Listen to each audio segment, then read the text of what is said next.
আসসালামু আলাইকুম সবাইকে স্বাগতম জানাচ্ছি আজকের অডিও বইয়ে। আজকের অডিও বইয়ে আমরা যে বইটি পড়ে শোনাবো সেটা হচ্ছে আমার ফাঁসি চাই। লিখেছেন মুক্তিযোদ্ধা মতিউর রহমান রেন্টু। সবচেয়ে বড় কথা হচ্ছে এই বইটা সম্পর্কে যে তথ্যটা না বললেই নয়, এটা হচ্ছে প্রধানমন্ত্রী শেখ হাসিনা কর্তৃক সরকারিভাবে সস্ত্রীক অবাঞ্ছিত ঘোষিত একজন মুক্তিযোদ্ধা মতিউর রহমান রেন্টু উনি লিখেছেন। এই বইটা নিষিদ্ধ হয়েছিল। তো বইটা সম্পর্কে আসলে কিছু বলতে গেলে শুরুতে কিছু উৎসর্গ জিনিসটা এটা আসলে না পড়লেই নয়। এটা আমি পড়ে শোনাচ্ছি আপনাদেরকে।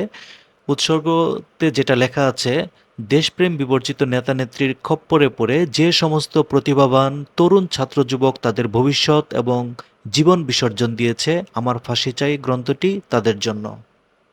বইটি প্রকাশক হচ্ছে স্বর্ণলতা ও বনলতা। প্রকাশকাল ছিল স্বাধীনতা দিবস 1999 সাল। বইটির প্রকাশকালীন মূল্য ছিল মাত্র 75 টাকা। বইটির নামকরণ নিয়ে আসলে না বললেই নয়। নামকরণে এখানে লেখা আছে, যদি পুলিশের উদ্দেশ্যে স্বীকারোক্তিমূলক জবানবন্দি দেওয়া হয় তাহলে গ্রন্থটির নাম হতো 161 ধারায় জবানবন্দি। যদি ম্যাজিস্ট্রেটের উদ্দেশ্যে স্বীকারোক্তিমূলক জবানবন্দি দেওয়া হতো তাহলে গ্রন্থটির নাম হতো 164 ধারায় জবানবন্দি। কিন্তু জনতার উদ্দেশ্যে দেওয়া স্বীকারোক্তিমূলক জবানবন্দির কোনো ধারা নেই, যেহেতু এই গ্রন্থটি জনতার উদ্দেশ্যে দেওয়া এই ধরনের স্বীকারোক্তিমূলক জবানবন্দি, তাই গ্রন্থটির নাম দিয়েছি আমার ফাঁসি চাই। যদি বলা যায় মিস্টার এক্স অপরাধ করেছে, মিস্টার এক্সের ফাঁসি চাই, তাহলে নিজে অপরাধ করলে কি বলা উচিত? আমার ফাঁসি চাই।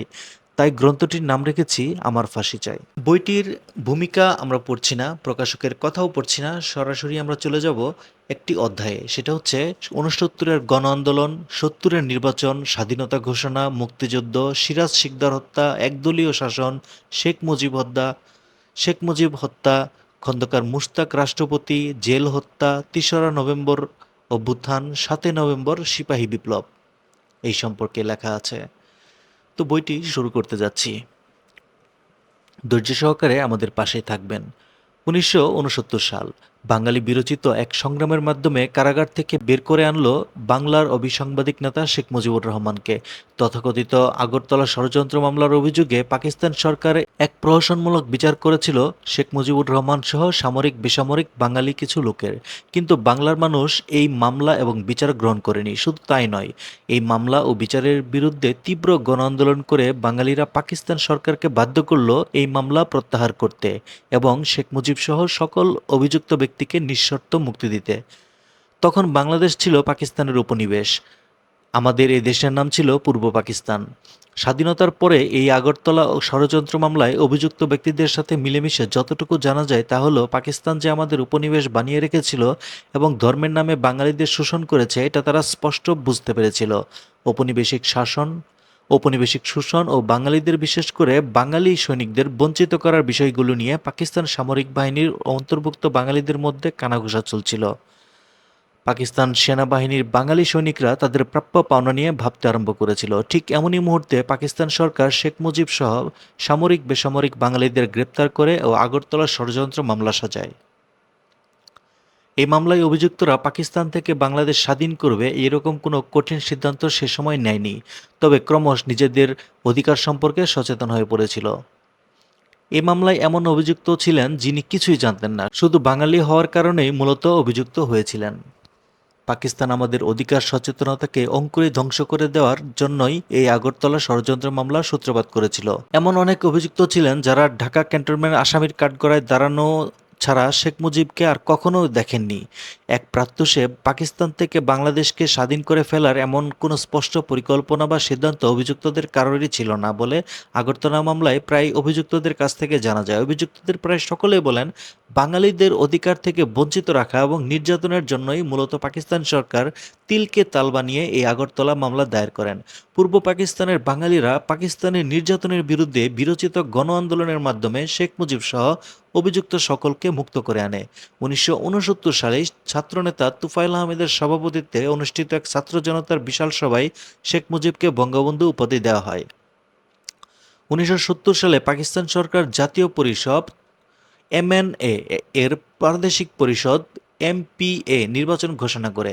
মজলুম জননেতা মাওলানা আব্দুল হামিদ খান ভাসানীর নেতৃত্বে কিছু সংখ্যক বামপন্থী রাজনৈতিক নেতা নির্বাচন বর্জনের জোরালো আহ্বান জানান। মজলুম জননেতা মৌলানা ভাসানীর বক্তব্য ছিল, পাকিস্তানি সরকারের নির্বাচনের ফাঁদে পা না দিয়ে পূর্ব বাংলাকে স্বাধীন করার সংগ্রাম শুরু করা উচিত। তাদের স্লোগান ছিল, নির্বাচনে লাথিমার, পূর্ব বাংলা স্বাধীন কর। অপরদিকে বঙ্গবন্ধু শেখ মুজিবুর রহমান নির্বাচনে অংশগ্রহণের পক্ষে ছিলেন এবং তিনি জনগণকে নির্বাচনে অংশ নেওয়ার আহ্বান জানান। জনগণ বঙ্গবন্ধুর আহ্বানে অভূতপূর্ব সাড়া দিল। গোটা পূর্ব পাকিস্তানে বঙ্গবন্ধু এবং তার দল আওয়ামী লীগের পক্ষে নির্বাচনী জোয়ার বয়ে গেল। নির্বাচনে বঙ্গবন্ধু শেখ মুজিবুর রহমান ও তার দল আওয়ামী লীগকে বাঙালিরা পূর্ব পাকিস্তানের ১৬৯টি আসনের মধ্যে ২টি আসন ছাড়া বাকি ১৬৭টি আসনে বিজয়ী করল। মোট ভোটের শতকরা ৯০টি ভোট বঙ্গবন্ধু এবং তার দল পেলেন। বঙ্গবন্ধু শেখ মুজিবুর রহমান সারা পাকিস্তানের সংখ্যাগরিষ্ঠ নেতা হলেন। পাকিস্তানের তৎকালীন রাষ্ট্রপতি জেনারেল ইয়াহিয়া খান বঙ্গবন্ধু শেখ মুজিবকে পাকিস্তানের ভাবী প্রধানমন্ত্রী হিসেবে অভিহিত করেন। কিন্তু পশ্চিম পাকিস্তানের সংখ্যাগরিষ্ঠ নেতা জুলফিকার আলী ভুট্টো এবং পাকিস্তানের প্রেসিডেন্ট জেনারেল ইয়াহিয়া খান বঙ্গবন্ধুকে প্রধানমন্ত্রিত্ব এবং তার দল আওয়ামী লীগকে পাকিস্তানের ক্ষমতা না দেওয়ার নানা চক্রান্ত শুরু করলেন। পূর্ব পাকিস্তানের রাজনৈতিক পরিস্থিতি হলো আগ্নেয়গিরির মতো। বাঙালিরা চরম উৎকণ্ঠিত, উত্তেজিত। রাজপথ মিছিলে, মিটিংয়ে প্রকম্পিত। ঘরে ঘরে, মানুষে মানুষে উদ্বেগ, উৎকণ্ঠা। সমগ্র বাঙালি কেবল তাকিয়ে আছে জাতির অবিসাংবাদিক নেতা শেখ মুজিবুর রহমানের দিকে। তিনি যা বলছেন চোখের পলকে বাঙালি তাই করছে। ইতিহাসের পাতায় অনেক ইতিহাস দ্রুত গড়িয়ে যাচ্ছে। যে কোনো ধরনের কর্মসূচিতে শুধু শেখ মুজিবের ঘোষণা করতে যতটুকু দেরি, তিনি যে কোনো কর্মসূচি ঘোষণা দেওয়ার সঙ্গে সঙ্গে বিদ্যুৎ গতিতে বাঙালি তা বাস্তবায়িত করছে। উত্তাল জাতির মুখে শুধু একটি স্লোগান গর্জন করে ফিরছে, বাংলাদেশ স্বাধীন করো, বাংলাদেশ স্বাধীন করো। এরপরের অধ্যায়টি হচ্ছে ৭ই মার্চের ভাষণ।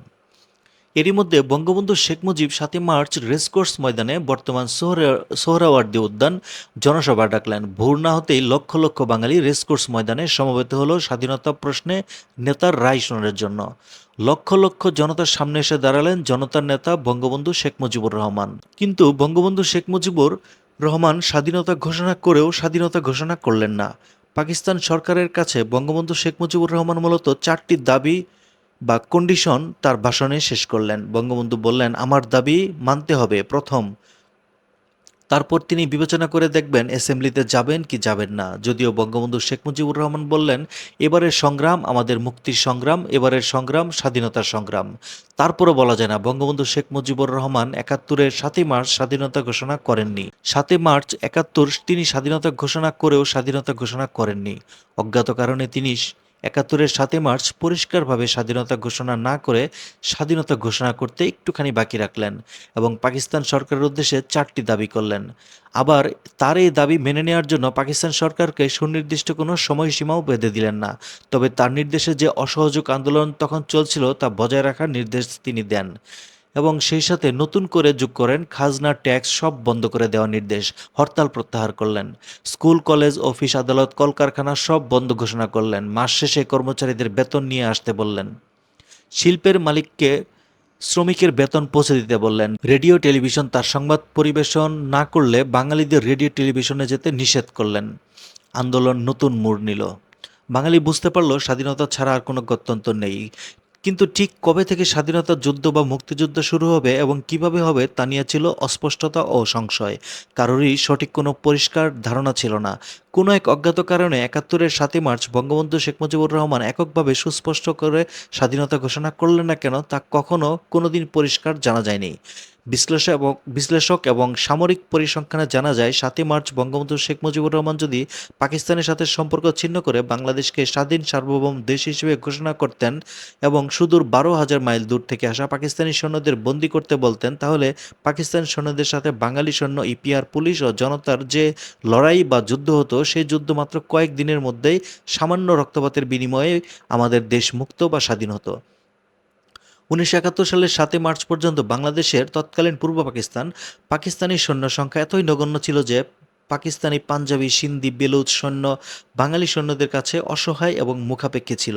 আবার এই পাকিস্তানি, পাঞ্জাবি, সিন্ধি, বেলুচ সৈন্যদের অধিকাংশই ছিল অফিসার, যারা যুদ্ধ পরিচালনা করে কিন্তু নিজেরা সরাসরি যুদ্ধ করে না। এই নগণ্য সংখ্যক পাকিস্তানি সৈন্যকে ধরাশায়ী বা পরাস্ত করতে বাঙালি সৈন্য, ইপিআর, আজকের বিডিআর, পুলিশ এবং ৭.৫ কোটি জনতার কোনো ক্রমেই সপ্তাহের বেশি সময় লাগত না। কিন্তু অজ্ঞতার কারণে ৭ই মার্চ বঙ্গবন্ধু শেখ মুজিবুর রহমান স্পষ্টভাবে সরাসরি স্বাধীনতা ঘোষণা না করায় এবং অনির্দিষ্ট সময় নিয়ে পাকিস্তানের কাছে ৪টি দাবি বা শর্ত দেওয়ার সুযোগে পাকিস্তান দিবারাত্রি তাদের সৈন্য এবং অস্ত্র বাংলাদেশে এনেছে। ১৯৭১ সালের ৭ই মার্চ পর্যন্ত বাংলাদেশের পাকিস্তানের যত নন বেঙ্গলি সৈন্য ছিল ৭ই মার্চ শেখ মুজিবুর রহমানের ভাষণের পর পাকিস্তান বাংলাদেশ তার সৈন্য ও অস্ত্রশস্ত্র গোলাবারুদ বহুগুণ বেশি বৃদ্ধি করে এবং পাকিস্তানি নন বেঙ্গলি সৈন্য সংখ্যা যখন সৈন্য সংখ্যার চাইতে বহুগুণ বেশি বৃদ্ধি হয় তখনই কেবল পাকিস্তানিরা বাঙালিদের আক্রমণ শুরু করে। বঙ্গবন্ধু ৭ই মার্চের ভাষণে পাকিস্তানিদের আক্রমণ প্রতিহত করতে রাস্তাঘাট বন্ধ করে দেওয়ার কথা বলেছেন, যা আছে তাই নিয়ে মোকাবেলা করার কথা বলেছেন। খাজনা ট্যাক্স বন্ধ করে দেওয়ার কথা বলেছেন। বাংলাদেশ থেকে পাকিস্তানে টাকা পয়সা পাঠানো বন্ধ করেছেন। বঙ্গবন্ধু শেখ মুজিবুর রহমান বলেছেন, বাংলাদেশ থেকে পাকিস্তানে আর এক পয়সাও পাচার হতে পারবে না, কিন্তু বাংলাদেশে আর একজনও পাকিস্তানি সৈন্য আনা যাবে না, একথা বঙ্গবন্ধু শেখ মুজিবুর রহমান কখনো বলেননি। ফলে পাকিস্তান ৭ই মার্চ থেকে তৎকালীন ঢাকা তেজগাঁও বিমানবন্দর দিনরাত ২৪ ঘন্টা শুধু সৈন্য আনার কাজে ব্যবহার করেছে। পাকিস্তান আমাদের দেশ থেকে ১২,০০০ মাইল দূরবর্তী একটি দেশ। শুধু দূরত্বটাই মুখ্য নয়, বাংলাদেশ আর পাকিস্তানের ঠিক পুরোপুরি মাঝখানে রয়েছে পাকিস্তানের চিরশত্রু দেশ ভারত। এই মাঝখানের শত্রু ভাবাপন্ন বিশাল ভারতকে পাকিস্তানিদের বাংলাদেশে আসা কিছুতেই সম্ভব ছিল না, প্রশ্নই ওঠে না। ভৌগোলিক কারণে অতি সহজে স্বল্প সময়ে স্বল্প প্রাণহানিতে আমাদের দেশ স্বাধীন হওয়া খুবই সম্ভব ছিল, উচিত ছিল। এমন এমন হওয়া বৈচিত্র্য ছিল না যে বিনা যুদ্ধে বিনা রক্তপাতে আমাদের দেশ স্বাধীন হতো। কিন্তু আমাদের স্বাধীনতার জন্য কার্যকরী ব্যবস্থা না নিয়ে বঙ্গবন্ধু শেখ মুজিবুর রহমান কর্তৃক পাকিস্তানের দীর্ঘ সময় দেওয়ার কারণেই আমাদের স্বাধীনতার জন্য ৩০ লক্ষ মানুষকে প্রাণ দিতে হলো। ৩০ লক্ষ শহীদ, এই সংখ্যা নিয়েও প্রশ্ন আছে। ২ লক্ষ মা বোনদের ইজ্জতও দিতে হলো, এই বীরাঙ্গনাদের সংখ্যা নিয়েও প্রশ্ন আছে। আসলে বঙ্গবন্ধু শেখ মুজিবুর রহমান মানসিকভাবে স্বাধীনতার জন্য প্রস্তুত ছিলেন না, অথবা পাকিস্তান থেকে বিচ্ছিন্ন হয়ে আলাদা স্বাধীন রাষ্ট্র তিনি চাননি। পাকিস্তানিরা আমাদের উপর স্বাধীনতা যুদ্ধ বা মুক্তিযুদ্ধ চাপিয়ে দিয়েছিল এবং তাদের আক্রমণ ও হত্যাযজ্ঞের ফলেই আমরা মুক্তিযুদ্ধ করতে বাধ্য হই, অর্থাৎ পাকিস্তানিরা আমাদের স্বাধীন হতে বাধ্য করেছে। ৭১ সালের ৭ই মার্চের ভাষণে শেখ মুজিবুর রহমান পাকিস্তানিদের কাছে যে ৪টি দাবি করেছিলেন, ১ নম্বরে হচ্ছে সামরিক আইন বা মার্শাল ল তুলে নিতে হবে। সমস্ত সেনাবাহিনীর লোকদের ব্যারাকে ফিরিয়ে নিতে হবে। যেভাবে হত্যা করা হয়েছে তার তদন্ত করতে হবে। আর জনপ্রতিনিধিদের কাছে ক্ষমতা হস্তান্তর করতে হবে, অর্থাৎ বঙ্গবন্ধু শেখ মুজিবুর রহমানকে পাকিস্তানের প্রধানমন্ত্রী করতে হবে। এই দাবিগুলো যদি পাকিস্তানেরা মেনে নিত তাহলে কি আমাদের মুক্তিযুদ্ধ করতে হতো? পাকিস্তান থেকে বিচ্ছিন্ন হয়ে আমাদের আলাদা স্বাধীন রাষ্ট্র বাংলাদেশ হতে হতো? কবি নির্মলেন্দু গুণের মতো শেখ মুজিবুর রহমানের ৭ই মার্চের দাবি পাকিস্তান যদি মেনে নিত তাহলে আর যাই হোক, এই যাত্রায় বাংলাদেশ স্বাধীন হতো না। বঙ্গবন্ধু শেখ মুজিবুর রহমান ছিলেন পাকিস্তানের নির্বাচিত জনপ্রতিনিধিদের নেতা। পাকিস্তানিরা যদি মুজিবকে নির্বাচিত নেতা হিসেবে ক্ষমতা দিত তবে বঙ্গবন্ধু শেখ মুজিবুর রহমান পাকিস্তানের প্রধানমন্ত্রী হতেন। তাহলে তো আমরা নিশ্চয়ই পাকিস্তান থেকে বিচ্ছিন্ন হয়ে আলাদা স্বাধীন রাষ্ট্র হতাম না, বা বঙ্গবন্ধুও তা চাইতেন না। জনগণ কর্তৃক নির্বাচিত বাঙালি জনপ্রতিনিধিদের কাছে পাকিস্তানি সামরিক শাসকরা ক্ষমতা হস্তান্তর করবে এবং বাঙালি জনপ্রতিনিধিরা পাকিস্তান সরকার পরিচালনা করবেন। এই তো ছিল বঙ্গবন্ধু শেখ মুজিবুর রহমানের কথা। পাকিস্তানের সংখ্যাগরিষ্ঠ ছিল বাঙালি, এই সংখ্যাগরিষ্ঠ বাঙালিরা পাকিস্তান শাসন করবে, এটাই ছিল বঙ্গবন্ধু শেখ মুজিবুর রহমানের মূল মন্ত্র। ঘটনা প্রবাহের ঐতিহাসিক বিশ্লেষণে বঙ্গবন্ধু শেখ মুজিবুর রহমান ছিলেন পাকিস্তানের শেষ ব্যক্তি যিনি পাকিস্তানের অখণ্ডতায় দৃঢ়ভাবে বিশ্বাসী ছিলেন। ঐক্যবদ্ধ পাকিস্তানের প্রতি শেখ মুজিবুর রহমানের ছিল পূর্ণ আনুগত্য। পাকিস্তান বিচ্ছিন্ন হয়ে যাক, পাকিস্তান টুকরো হয়ে যাক, বঙ্গবন্ধু শেখ মুজিবুর রহমান কখনোই তা চাননি। আর চাননি বলেই প্রয়োজনীয় সুযোগ থাকা সত্ত্বেও তিনি পাকিস্তান থেকে বিচ্ছিন্ন হয়ে আলাদা স্বাধীন রাষ্ট্র তৈরির জন্য কোনো বাস্তব কার্যকর ভূমিকা নেননি। শেখ মুজিবুর রহমানের ৭ই মার্চের ভাষণ হলো ট্রিমেন্ডাস কন্ডিশনাল স্পিচ, যে ভাষণে পাকিস্তান রক্ষার শেষ চেষ্টা হিসেবে শেখ মুজিবুর রহমানের কাছে ক্ষমতা হস্তান্তরের শর্ত দেওয়া হয়েছিল। আবার ক্ষমতা না দেওয়া হলে পাকিস্তান বিচ্ছিন্ন হয়ে যাওয়ার সতর্ক হুঁশিয়ারি দেওয়া হয়েছে। ৭ই মার্চের বঙ্গবন্ধু শেখ মুজিবুর রহমান ভাষণ ছিল বিশ্ব ইতিহাসে অদ্বিতীয় এক অনন্য ঐতিহাসিক ভাষণ, যে ভাষণে তিনি স্বাধীনতা ঘোষণা করেও স্বাধীনতা ঘোষণা করেননি। সে কারণে আমাদের স্বাধীনতা ঘোষণার তারিখ বা দিন বা স্বাধীনতার ঘোষক নিয়ে চির বিতর্ক। আমরা আমরা সাতই আমরা ২৬শে মার্চকে স্বাধীনতা দিবস হিসেবে পালন করি। তার মূল কারণ হলো ২৫শে মার্চ দিবাগত রাত ১২টার পর পাকিস্তানি সেনাবাহিনী ঘুমন্ত বাঙালির উপর পৈশাচিক আক্রমণ ও গণহত্যাযজ্ঞ শুরু করে। ২৫শে মার্চ দিবাগত গভীর রাতে অর্থাৎ ঘড়ির সময় অনুযায়ী তা ২৬শে মার্চের প্রথম প্রহর ধরা হয় বলে ২৬শে মার্চকে আমরা স্বাধীনতা দিবস হিসেবে পালন করি। প্রকৃতপক্ষে পাকিস্তানি সৈনিকদের আক্রমণ আর ঘড়ির সময় হিসেব নিয়ে ২৬শে মার্চকে স্বাধীনতা দিবস ধরা হয়। এই হিসেবে যদি পাকিস্তানিরা আমাদের ২৬শে মার্চের আগে অথবা পরে যে কোনো দিন আক্রমণ করত, তাহলে সেই দিনটি আমাদের স্বাধীনতা দিবস হিসেবে চিহ্নিত হতো। সত্যি কথা বলতে কি, কেউই সঠিক সময়ে পূর্ণাঙ্গ রূপে আমাদের স্বাধীনতা ঘোষণা করেননি। যদিও বলা হয়ে থাকে ২৫শে মার্চ রাত ১২টার পর টেলিগ্রামের মাধ্যমে বঙ্গবন্ধু শেখ মুজিবুর রহমান স্বাধীনতা ঘোষণা করেছিলেন, কিন্তু টেলিগ্রামের ওই ঘোষণার যথার্থতা খুঁজে পাওয়া যায়নি।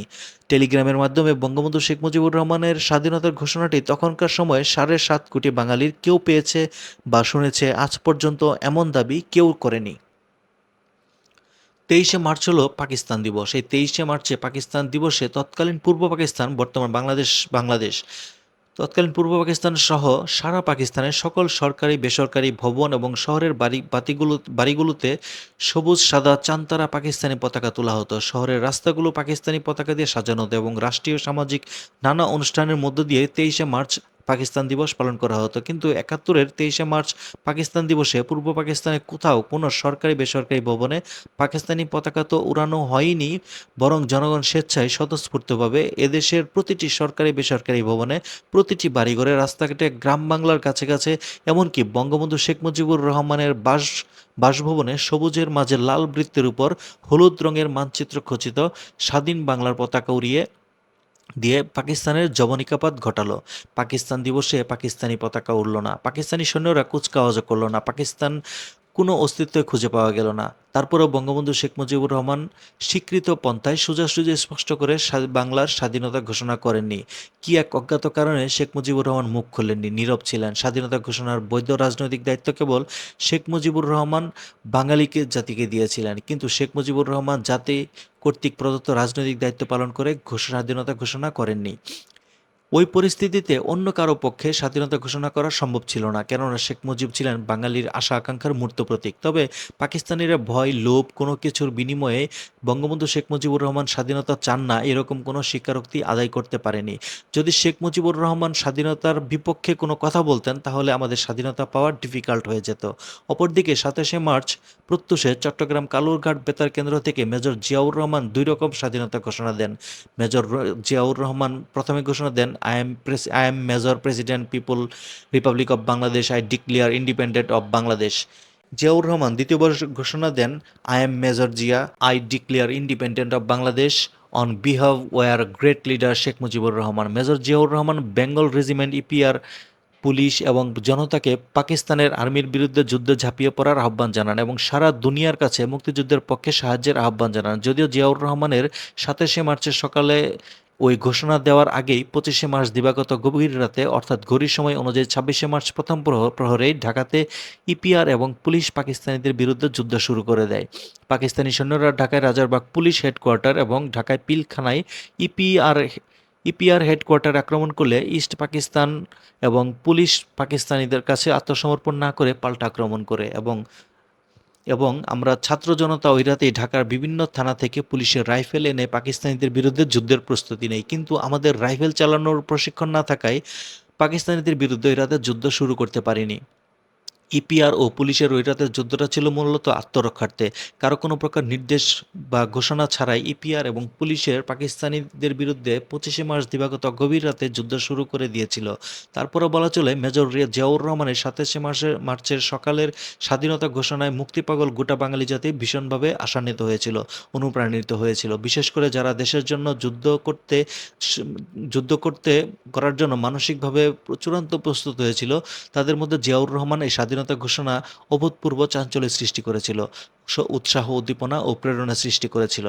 বঙ্গবন্ধু শেখ মুজিবুর রহমান মুক্তিযুদ্ধের নেতৃত্বে দেওয়ার কোনোরূপ চেষ্টা না করে পাকিস্তানিদের হাতে গ্রেপ্তার হন। অজ্ঞাত কারণে তিনি কিছুটা ইচ্ছাকৃতভাবে পাকিস্তানিদের হাতে বন্দী হন বলে অনুমান করা হয়। ২৭শে মার্চ থেকে ঢাকার বাসিন্দারা দিশেহারা হয়ে লক্ষ লক্ষ নর-নারী, আবাল-বৃদ্ধ-বনিতা পিঁপড়ার সারির মতো ঢাকা শহর ছেড়ে পায়ে হেঁটে গ্রামের দিকে চলে যায়। শহর ছেড়ে চলে যাওয়া মানুষের এই কাফেলাকে একমাত্র রোজ কেয়ামতের কাফেলার সাথে তুলনা করা চলে। সবুজ গ্রাম আর গ্রামের মেঠোপথ ভরে ওঠে এই শহর থেকে পালিয়ে যাওয়া লক্ষ লক্ষ মানুষে। শহর থেকে আসা লক্ষ লক্ষ মানুষকে গ্রামের কৃষক কৃষাণী নিজের সন্তানের মতো তাদের বুকে ঠাঁই দেয়। গ্রামের মানুষ রাস্তায়, পথে ঘাটে চিরা, গুড়, মুড়ি, ডাব যা কিছু সহায় সম্বল ছিল তার সবটুকুই উজাড় করে বাড়িয়ে দিয়েছে শহর থেকে আসা মানুষের সাহায্যে। শহর ছেড়ে পালিয়ে আসা মানুষের এতটুকু কষ্ট যেন না হয় তার সব দায়িত্ব গ্রামবাসীর। গ্রামের প্রতিটি বাড়িতে দিন রাত্রি ভাত রান্না হচ্ছে, লক্ষ লক্ষ মানুষ খাচ্ছে। কে খাচ্ছে, কার বাড়িতে খাচ্ছে, কার ভাত খাচ্ছে কেউ তা জানে না। যারা খাচ্ছে তারা জানে না কে খাওয়াচ্ছে, আর যারা খাওয়াচ্ছে তারাও জানে না তাদের তারা কাদের খাওয়াচ্ছে। মানুষে মানুষে এ এক মহামিলন, এক মহাভ্রাতৃত্ব। কখনো পৃথিবীতে এমন হয়েছে কিনা কিংবা আর হবে কিনা জানি না, মানুষ মানুষের এত আপন, নিজের চাইতে মূল্যবান অপরজন। এই দৃশ্য যারা দেখেননি তারা কোনোদিন বুঝবে না, তাদের কোনোদিন বোঝানো যাবে না। পৃথিবীতে এমন কোনো ভাষা বা শব্দ নেই, এমন কোনো লেখক নেই যে লেখক ওই সময়ের মানুষের ঐক্য, ভ্রাতৃত্ব, সহমর্মিতা আর নিজের চাইতে অপরকে বেশি ভালোবাসার চিত্র তুলে ধরতে পারবে। ঢাকা থেকে পায়ে হেঁটে ফরিদপুর, গোপালগঞ্জ, মুকসুদপুর গ্রামের বাড়িতে গিয়েছি। কত নদী পার হয়েছি, কত পার হয়েছি পদ্মা নদী।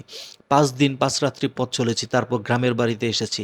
একটি পয়সাও খরচ হয়নি, কোথাও একটি পয়সাও লাগেনি। গ্রামের মানুষ খাইয়েছে, নৌকার মাঝি নদী পার করে দিয়েছে বিনা পয়সায়। খাওয়ানো, থাকতে দেওয়া, নদী পার করে দেওয়া এ যেন গ্রামের মানুষের মহাপবিত্র নৈতিক দায়িত্ব ছিল। হাঁটতে হাঁটতে পথিমধ্যে কত গর্ভবতী মা বোন সন্তান প্রসব করেছে, আর গ্রামের মা বোনেরা তার সেবার ভার তুলে নিয়েছে আপন করে। এপ্রিলের প্রথম সপ্তাহ, এবার মুক্তিযুদ্ধে যাওয়ার পালা। কিভাবে মুক্তিযোদ্ধা হওয়া যায়, মুক্তিযুদ্ধ করা যায়।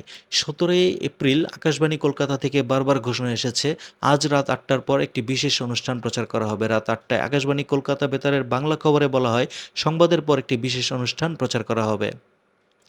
দেশাত্মবোধক গান দিয়ে শুরু হলো অনুষ্ঠান। আমাদের মুক্তিযুদ্ধের এবং বাঙালির ইতিহাসের শ্রেষ্ঠ দিন এবং শ্রেষ্ঠ ঘটনাটির কথা। আজ 17 এপ্রিল কুষ্টিয়ার মেহেরপুরের বৈদ্যনাথ তলায় আম্রকাননে জননেতা তাজউদ্দিন আহমেদের নেতৃত্বে স্বাধীন বাংলাদেশের প্রথম সরকার গঠন করার কথা জানানো হলো। মেহেরপুরের বৈদ্যনাথ তলায় নাম ইতিহাসে স্বর্ণাক্ষর দিয়ে নতুন করে নাম রাখা হলো মুজিবনগর। এবং মুজিবনগরে তাজউদ্দিন আহমেদের নেতৃত্বে শপথ নিল বাংলাদেশের প্রথম এবং বিপ্লবী সরকার। বঙ্গবন্ধু শেখ মুজিবুর রহমানকে করা হলো বাংলাদেশের রাষ্ট্রপতি এবং তার অনুপস্থিতিতে উপরাষ্ট্রপতি সৈয়দ নজরুল ইসলামকে করা হলো অস্থায়ী রাষ্ট্রপতি এবং তাজউদ্দিন আহমেদকে করা হলো বাংলাদেশের প্রধানমন্ত্রী। তাজউদ্দিন আহমেদের নেতৃত্বে একটি মন্ত্রিসভা গঠিত হলো। জেনারেল উসমানীকে করা হলো প্রধান সেনাপতি। অস্থায়ী রাষ্ট্রপতি, প্রধানমন্ত্রী, প্রধান সেনাপতি সকলের শপথ অনুষ্ঠানও হলো এই মুজিবনগরে। এখানেই প্রবাসী সরকারকে গার্ড অফ অনার দেওয়া হলো। শুরু হলো মুক্তিযুদ্ধের নতুন যাত্রা, বাঙালির ইতিহাসে সংযোজিত হলো নতুন অধ্যায়ের।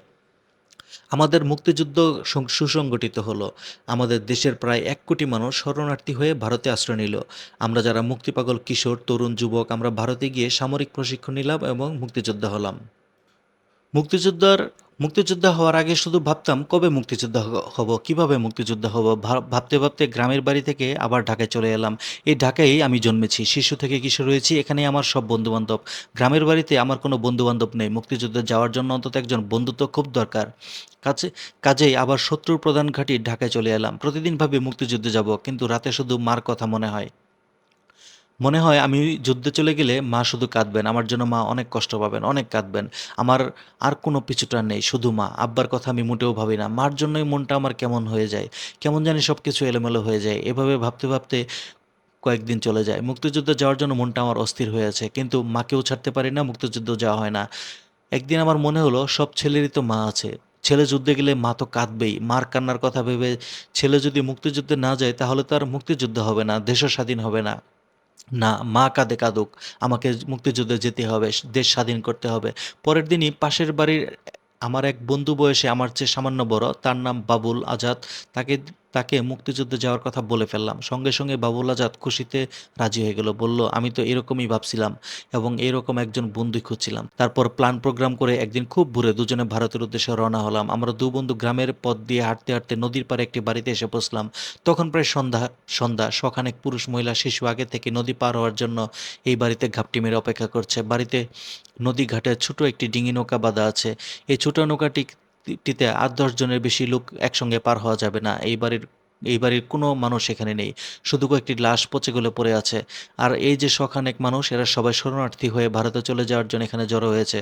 সন্ধ্যার পর নৌকার মাঝি এসে নদী পার করে দিবে সেই অপেক্ষায় আছে। নদীতে পাক সেনারা গানবুট নিয়ে ঘাঁটি করেছে। দিনের বেলায় নদী পার হতে দেখলে দেখা যাবে এবং আর্মিরা গুলি করে মেরে ফেলবে, এবং তাই রাতের অপেক্ষা করছে সবাই।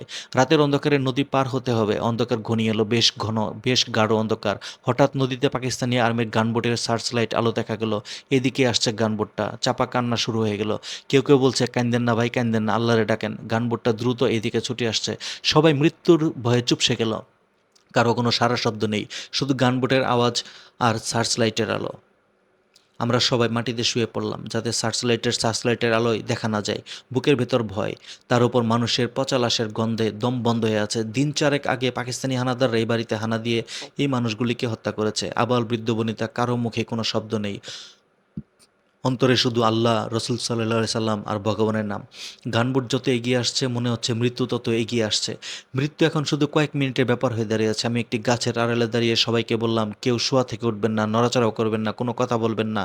সবাই মাটিতে যেভাবে শুয়ে আছেন ঠিক এভাবে থাকবেন। কোনো প্রকার চিৎকার বা ছোটাছুটি মানে নিশ্চিত মৃত্যু। আল্লাহ পাক যদি সহায় হন তাহলে আমাদের এভাবে বেঁচে বেঁচে যাব। এছাড়া আমাদের আর বাঁচার কোনো পথ নেই। সবাই সৃষ্টিকর্তাকে স্মরণ করেন। গানবোট একেবারে বাড়ির পাশে এসে পড়ল। সার্চলাইটের তীব্র আলোয় আলোকিত হলো সারা বাড়ি। বাড়ির আঙিনায় কাপড় শুকানোর যে দড়ি বাঁধা ছিল তাও স্পষ্ট দেখা গেল। গানবোটটি দ্রুত এসেছিল, তত দ্রুত চলে গেল, থামল না। এক সময় অদৃশ্য হয়ে গেল। সবাই যেন নতুন জীবন নিয়ে বেঁচে উঠল। কিছুক্ষণ পর নৌকার মাঝি এলে কার আগে কে যাবে একসঙ্গে লাফিয়ে নৌকায় উঠে পড়লো। যা হবার তা হলো। তীরেই নৌকা ডুবে গেল। নৌকা তুলে পানি ফেলে মাত্র ভাসানো হলো, সঙ্গে সঙ্গে আবারও সবাই নৌকায় লাফিয়ে উঠল। পানি সেচে নৌকা আবার ভাসানো হলো। আবারও সবাই একসঙ্গে উঠতে গিয়ে ডুবিয়ে দিল নৌকা। শিশু আর মহিলারা কাঁদতে শুরু করলো। আমি আর আমার বন্ধু বাবুল উচ্চ কণ্ঠে ধমকে সুরে বললাম, আমরা দুজন সবার শেষে যাব, একজনও বাকি থাকতে আমরা যাব না। সবাই নদী পার হওয়ার পর আমরা পার হব। কে কে আমাদের সঙ্গে নদী পার হবেন? কেউই কোনো কথা বলল না, সকলেই চুপ। আমরা আমরা কথা দিলাম, সবাই আগে যাবেন, আমাদের আগে যাবেন।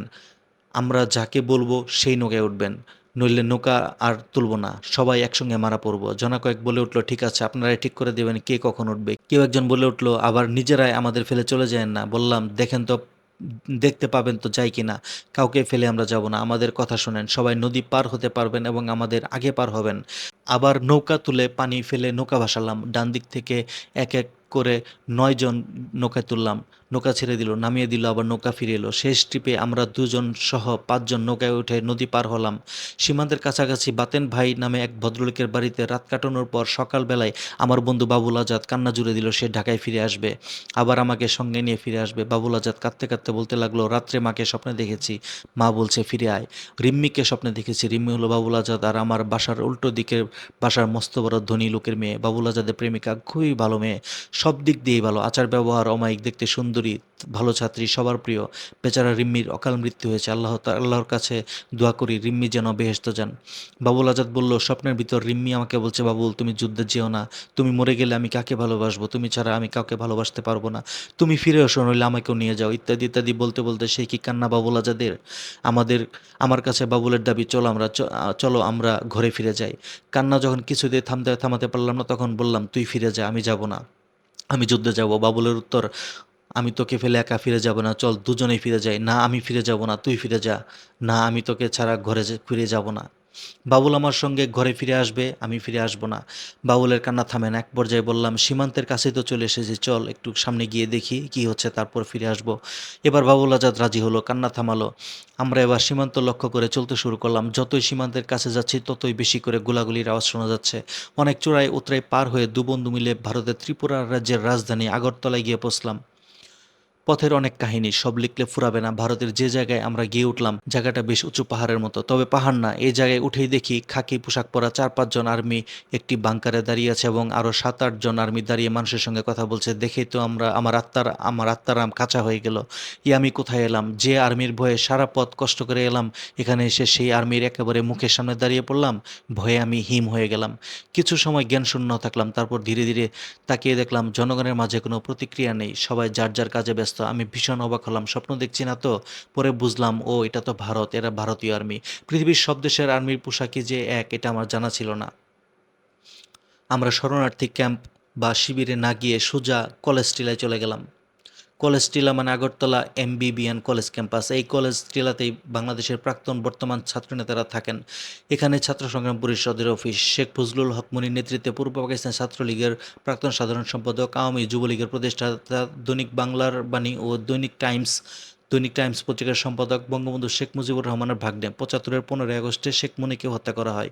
আসম রব, ঢাকসুর বিপি জাসদের সাধারণ সম্পাদক, হুসেন মোহাম্মদ এরশাদের 88 সালে পার্লামেন্টে গৃহপালিত বিরোধী দলীয় নেতা, সম্মিলিত ওয়াচডগ, শেখ হাসিনার ঐক্যমত্যের সরকারের মন্ত্রী আব্দুল কুদ্দুস মাখন, 70-71-এর ডাকসুর ছাত্র সংসদের জিএস, 90-এর দশকে মারা যান। মিরপুর বুদ্ধিজীবী স্মৃতিসৌধে মুক্তিযুদ্ধের কবরস্থানে দাফন করা হয়। এম এ রশিদ, পূর্ব পাকিস্তান ছাত্রলীগের দপ্তর সম্পাদক, স্বাধীনতার ইশতেহার পাটকারী, স্বাধীনতার পর বাংলাদেশ ছাত্রলীগের সাধারণ সম্পাদক, বর্তমানে ব্যবসায়ী। শেখ ফজলুল করিম সেলিম, মিজানুর রহমান মিজান প্রমুখ এর তত্ত্বাবধানে কলেজ টিলা থেকে বাংলাদেশের ছাত্রদের তালিকাভুক্ত করে সামরিক প্রশিক্ষণে নেওয়ার জন্য ভারতের বিভিন্ন ট্রেনিং ক্যাম্পে পাঠানো হতো। এই কলেজ টিলাতে গিয়ে আমরা মনি ভাই, মাখন ভাই, রশিদ ভাই এবং মিজান ভাইয়ের সাথে দেখা করলাম। নেতারা বললেন, যতদিন ট্রেনিংয়ে যাওয়া না হয় এখানে থাক। আমরা সারাদিন আগরতলা ঘুরে বেড়াই, রাতে কলেজ টিলা যাই। এমনি করে প্রায় মাসখানেক চলে গেল। আমরা সঙ্গে করে বাড়ি থেকে যে টাকা পয়সা এনেছিলাম তা শেষ হয়ে যাওয়ার উপক্রম হলো। এদিকে ট্রেনিংয়ে যেতে যেতে আরও কিছুদিন অপেক্ষা করতে হবে। এই অবস্থায় বন্ধু বাবুল আজাদ একদিন বলল, দোস্ত তুমি থাকো, আমি ঢাকায় যাই, যে বাড়ি থেকে টাকা নিয়ে আসি। আমি সঙ্গে সঙ্গে বাবুলের প্রস্তাব প্রত্যাখ্যান করলাম। আমি বললাম, না, ট্রেনিংয়ে যতদিন না যাই ততদিন না খেয়ে কষ্ট করতে থাকি। খাওয়ার দারুণ কষ্ট পড়ে গেলাম। দিনে এক মুঠো ভাত পাই না, এই অবস্থা। আর বাবুলের প্রতিদিন একই কথা, তুই থাক, আমি ঢাকায় যাই, টাকা পয়সা নিয়ে আসি। আমি বলি, না, তুই ঢাকা ফিরে গেলে আর আসবি না। বাবুল আমাকে বোঝায়, দেখ দোস্ত, আমি যদি এখান থেকে চলে যেতে চাই তাহলে কি চলে যেতে পারি না? তুই কি আমাকে আটকে রেখেছিস? আমি চলে যেতে চাইলে তো যে কোনো সময় চলে যেতে পারি, তোকে বলে যাওয়ার দরকার কি? আমি এই জন্যই তোকে বলে যেতে চাই যাতে তুই মন খারাপ না করিস। তুই বিশ্বাস কর, আমি কথা দিলাম ঠিকই ঢাকায় যেয়ে মার কাছ থেকে টাকা নিয়ে আবার তোর কাছে ফিরে আসবো। আমি বাবুলের কথা বিশ্বাস করলাম না। যে ছেলে বাংলাদেশের সীমান্তেই যে ছেলে বাংলাদেশে থাকতেই রাস্তা থেকে বাড়ি ফিরে যাওয়ার জন্য কান্নাকাটি জুড়ে দিয়েছিল, সেই ছেলে সীমান্ত পাড়ি দিয়ে ঢাকার বাড়িতে ফিরে গিয়ে টাকা নিয়ে আবার আগরতলায় আমার কাছে ফিরে আসবে, এটা কিছুতেই বিশ্বাসযোগ্য নয়। তবে চিন্তা করলাম, বাবুল যে কোনো মুহূর্তে সত্যি আমাকে না জেনে বাংলাদেশে চলে যেতে পারে। ওকে ধরে রাখার কোনো উপায় তো আমার নেই। না বলে পালিয়ে যাবে, তার চাইতে আমি বাবুলকে বাংলাদেশে যাওয়ার অনুমতি দিয়ে দিই, সেই ভালো। আমি বাবুল আজাদকে চলে যাওয়ার অনুমতি দিলাম। দু বন্ধু সীমান্তে এলাম, একজন আরেকজনকে জড়িয়ে ধরলাম। অশ্রু সজল চোখে আমি বাবুল আজাদকে বিদায় দিলাম। মনে হলো যেন আর দেখা হবে না, এ দেখাই শেষ দেখা। বিদায়ের বেলায় শুধু বললাম, আমার মাকে সান্ত্বনা দিস। আমি টিলার উপর দাঁড়িয়ে রইলাম, সামনে সমতল ভূমি, বাংলাদেশ। বাবুল ধীরে ধীরে বাংলাদেশে নেমে গেল। পলকহীন দৃষ্টিতে তাকিয়ে রইলাম বাবুলের যাওয়ার দিকে। দৃষ্টিতে যতদূর দেখা যায় বাবুল আস্তে আস্তে হেঁটে ছোট হয়ে যাচ্ছে। একসময় দৃষ্টির বাইরে মিলিয়ে গেল বাবুল আজাদ। টিলার উপর ওই একই স্থানে কতক্ষণ নির্বাক, পলকহীন, ভারাক্রান্ত হৃদয়ে আরমোনা হয়ে দাঁড়িয়েছিলাম জানি না। ভারতীয় এক শিখ সৈন্যের স্পর্শের সংজ্ঞা ফিরে পেলাম। একাকী বিষণ্ণ মনে কলেজ টিলায় ফিরে এলাম। নিজেকে ভীষণ নিঃসঙ্গ মনে হলো। সারা রাত ঘুম হলো না। রাতভর শুধু মনকে শক্ত করলাম। দেখতে দেখতে সপ্তাহখানেক পার হয়ে গেল। শুনলাম কলেজ টিলায় আমরা যারা আছি তাদের খুব তাড়াতাড়ি ট্রেনিংয়ে পাঠিয়ে দেওয়া হবে। শুনে মনটা ভালো হয়ে গেল। মুক্তিযোদ্ধা হব, দেশের মুক্তির জন্য যুদ্ধ করব। বাবুল আজাদের কথা মনে হলো। বাবুল আজাদ আর আসবে কিনা জানি না, তবুও যদি আসে আমাকে পাবে না, এসে দেখবে আমি ট্রেনিংয়ে চলে গেছি। আমার সাথে বাবুল আজাদের আর দেখা হবে না। যদি বেঁচে থাকি, বাবুলও যদি বেঁচে থাকে, দেশ স্বাধীন হলে দেখা হবে। সুপ্রিয় শ্রোতাবৃন্দ, আজকের বই পড়া এই পর্যন্তই থাকুক। পরবর্তী ভিডিওতে আমরা বাকি অংশ আরেকটু পড়ব। ধন্যবাদ সবাইকে। পরবর্তী ভিডিও দেখার জন্য আমন্ত্রণ রইল।